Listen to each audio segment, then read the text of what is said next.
Hello નમસ્કાર મિત્રો, કેમ છો? મજામાં? હું પણ મજામાં છું. આજે રવિવાર એટલે રજાનો દિવસ.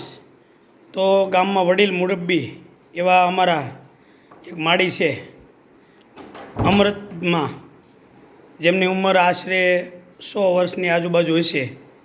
એમના ઘરે એક ફેમિલી સંબંધના નાતે મળવા જવાનું થયું. ત્યાં ગયો એટલે થોડુંક ઘરનું રિપેરિંગ કામ ચાલતું હતું.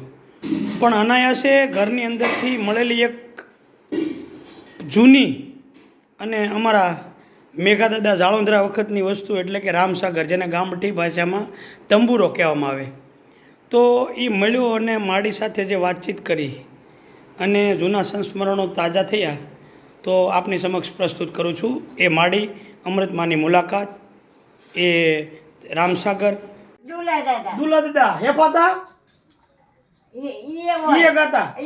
પછી અમારે રાઘવા હતા જે હતા, કોઈ આવતા ખરા કરે હે ને? અને પછી ભજન ગાતા. રામ નું નામ લેતા આળસ કેમ થાય છે, આજ લેશું કાલ લેશું કાલ વીતી જાય છે, પ્રભુ નામ લેતા. બાપા શોખ માં બેઠા હતા. બાયું એમ કે બાયું હાર્યું કોઈ કાંટા રેખા કાઢતું નથી. કાટર ખાઈ લેજો ઓલા સપલા અને જોડા. ઈ કે ધાપેલી કાઢતા હા, કોઈ બરોબર પહેરવા બરોબર. ન દેતા. હા, તમે આ રાખો તો કેમ ગવડાવતા? શીખવાડો તો મને. તમે આ ગવડાવો, મને શીખવાડો તો ખરા. પકડવાનું કેમ હોય આને? કેમ લાગે આમ પકડવાનું હોય. મને પછી અહીંયા તાર રાખતા ને, અહીંયા સુધી તાર બાંધેલો હોય. પછી આમાં મગડતા ઢણીંગ ઢણીંગ ઢણીંગ ઢણીંગ ઢણીંગ ઢણીંગ ઢણીંગ. આમાં આવીને સગનોય ગાતો. હે? સગનભાઈ હોય ગાતા? સગન ને તો પાકું એલા ભાઈ સગનભાઈ ગાતા. બોલો. હા, સગન ગાતો તો હવે એને એક ગીત તમે ગાવ તો આમાં.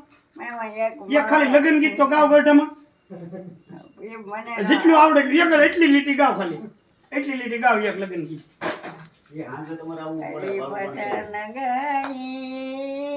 હરિભજન ગાઈ રામ બોલો ની. વાહ ભાઈ વાહ.